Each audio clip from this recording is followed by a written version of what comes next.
The cafe smelled of freshly ground coffee and warm croissants. Sunlight poured through the tall glass windows, painting golden lines across the polished wooden tables. It was a normal Tuesday morning for Emma Clark, who sat with her laptop open, typing furiously at her freelance writing assignments. Bills were piling up, her rent was overdue, and her savings account was down to its last few dollars. She was one rejection email away from giving up, and then he walked in. Tall, well-dressed in a tailored navy suit, with dark hair perfectly styled and a confidence that seemed almost arrogant. The man made heads turn as he approached her table. Emma froze when he stopped right in front of her. "Emma Clark?" he asked, his voice low and commanding. She blinked, unsure how a stranger knew her name. "Yes, that's me. Do I know you?" "You don't, but I know you," he replied with the faintest smirk, "and I have a business proposal for you." Emma frowned, closing her laptop slightly. "If you're trying to sell me something, I'm not selling," he cut in smoothly. "I'm offering $10,000. She stared. "10,000? For what exactly?" He sat down across from her, leaned forward, and said the words that would turn her life upside down. "I'll pay you $10,000 to marry me for 30 days. The dilemma nearly choked on her coffee. "Excuse me, did you just say yes?" His tone was calm, businesslike, as though he had just proposed a contract instead of marriage. 30 days. No strings beyond the agreement. You'll live with me, attend a few events as my wife, and at the end, you'll receive $10,000. Simple. Emma laughed nervously. "You can't be serious. Is this some kind of prank?" "I assure you, I'm very serious," he replied, sliding a sleek business card across the table. The name on it made her heart stop. Nathaniel Blackwell. She recognized it instantly. The Blackwell family was one of the wealthiest in the city, owners of Blackwell Enterprises, a multi-billion-dollar corporation. Nathaniel himself was a notoriously private CEO, rarely seen in public outside of business circles. Emma pushed the card back. "Why me? You don't even know me."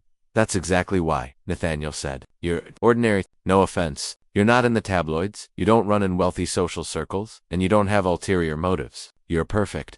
Emma narrowed her eyes. "Perfect for what?" Nathaniel sighed, as though he hated explaining. "My grandmother, she's 80, and her health is failing. Her last wish is to see me married. She's traditional. If she doesn't believe I'm happily settled, she'll rewrite her will. That means everything. I've built my company. My future will be divided and sold off by greedy relatives waiting for her to pass. I can't let that happen." "And you think lying to her will fix it?" Emma asked, incredulous. "It will buy me time," Nathaniel countered. "She doesn't have long left. 30 days is all I need to convince her. After that, you walk away with $10,000 debt-free, secure, and no one ever has to know." Emma's stomach nodded. $10,000. That was more money than she had seen in her account in years. With it, she could pay rent, clear her student loans, maybe even start fresh. But could she really marry a stranger, Evan, temporarily? "Think about it," Nathaniel said, standing. "I'll need an answer by tomorrow. My driver will pick you up at 9 a.m. if you agree." He placed a manila envelope on the table. "Everything you need to know is inside."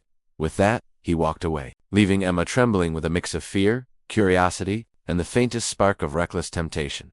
The wedding the next day. Against all rational thought, Emma found herself in the back of a sleek black limousine, staring at her reflection in a white silk dress. It wasn't a fairy tale. There were no flowers, no family, no friends. Just a quiet ceremony in Nathaniel's private estate, witnessed by a lawyer and his assistant. "Do you, Nathaniel Blackwell, take Emma Clark to be your lawfully wedded wife?" "I do," Nathaniel said without hesitation. Emma's voice shook. I do." And just like that, they were married. The moment the rings slipped onto their fingers, Emma felt the weight of what she had agreed to. She was now Mrs. Blackwell at least for the next 30 days. The grandmother meeting Nathaniel's grandmother, Margaret Blackwell, was nothing like Emma expected. The woman was sharp, elegant, and terrifying in her quiet authority. "So, you're the girl who finally captured my grandson's heart," Margaret said, studying Emma over her teacup. Emma forced a smile. "Yes, ma'am." Nathaniel slipped his arm around her shoulders and pulled her close, his hand warm against her back. "Emma's everything I've ever wanted," he said smoothly, his expression unreadable. "I couldn't let her slip away." Margaret's gaze lingered on Emma, searching for cracks in the story. Emma's heart raced, but she held her ground, nodding as though every word were true. Finally, Margaret smiled faintly. "Good. I like her. For the first time, Nathaniel, you've made a wise choice." Relief washed over Emma. The act had worked, but what she hadn't anticipated was the bond forming between her and the formidable grandmother. Margaret treated her kindly, asked about her life, even pressed her to share her favorite books and recipes. For the first time in years, Emma felt seen not as a struggling freelancer, but as a person of worth. And every time Nathaniel reached for her hand in front of his grandmother, every time he leaned close and whispered sweet nothings for show, she felt her heart betray her. The cracks in the contract life at the Blackwell estate was unlike anything Emma had ever known. Gilded halls, servants at every corner, Dinners served on china worth more than her entire apartment. At first, Nathaniel treated their arrangement like a job, cold, efficient, rehearsed. But slowly, cracks appeared in his armor. Late nights in his office revealed a man burdened by responsibility, haunted by sleepless ambition. One evening, Emma found him slumped over his desk, tie loosened, eyes heavy. She placed a cup of coffee in front of him. "You didn't have to," he murmured. "I wanted to," she replied softly. Their eyes met, and for the first time, Nathaniel's walls seemed to lower. He smiled faintly real, unguarded. Moments like these grew. Shared breakfasts where he teased her about her messy hair. Walks in the garden where he confessed pieces of his childhood. Laughter that felt too natural to be fake. And Emma's heart, despite every warning, began to fall. The betrayal, but not everyone was convinced by their marriage. Nathaniel's cousin, Victoria, was suspicious from the start, jealous of Nathaniel's inheritance, and furious that his marriage might secure it. She began digging into Emma's past. One evening, Margaret summoned them both. On the table was a folder filled with printed screenshots. "Emma Clark," Margaret said sternly, "care to explain why your bank statements show you were nearly bankrupt a week before marrying my grandson?" Emma's blood ran cold. Nathaniel's jaw tightened. Grandmother Margaret held up a hand. "I want to hear it from her." Emma's voice shook. "It's true. I was struggling financially. Nathaniel offered me stability. Margaret's tone was sharp. "Or a transaction." The silence was deafening. Victoria smirked in the corner, triumphant. Emma's eyes filled with tears. She wanted to confess everything, to tell Margaret it wasn't just about money anymore, that she had grown to love Nathaniel. But before she could speak, Nathaniel stood, slamming the folder shut. "Enough," he snapped. His voice was fierce, protective. "Yes, I paid her at first. But you're blind if you can't see what I see now. Emma is my wife, my partner, and whether you believe it or not, she's mine." Emma gasped, her heart pounding. Was he still pretending, or did he mean it? Margaret studied them both for a long moment, then finally leaned back. "Very well, but know this. Money cannot buy loyalty. Only love can." The turning point that night, Emma confronted Nathaniel. "Why did you defend me like that?" she whispered. Nathaniel looked at her, eyes unreadable. "Because it's true. Somewhere along the way, this stopped being just business."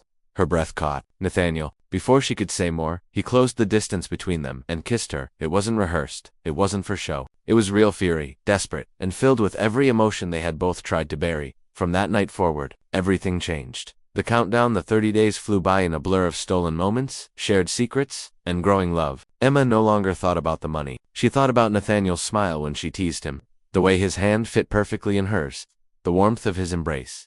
But the contract's end loomed closer, unspoken between them. On the 30th day, she would walk away, unless. On the final morning, Emma packed her things quietly, tears blurring her vision. She couldn't stay not if Nathaniel only saw her as part of the deal. Better to leave with her dignity intact. But when she stepped into the grand hall, suitcase in hand, Nathaniel was waiting. "Going somewhere?" he asked softly. Her voice cracked. "The contract's over." Nathaniel crossed the space between them, gently taking her hands. "Damn the contract, Emma. I don't want 30 days. I want forever." She froze, staring up at him.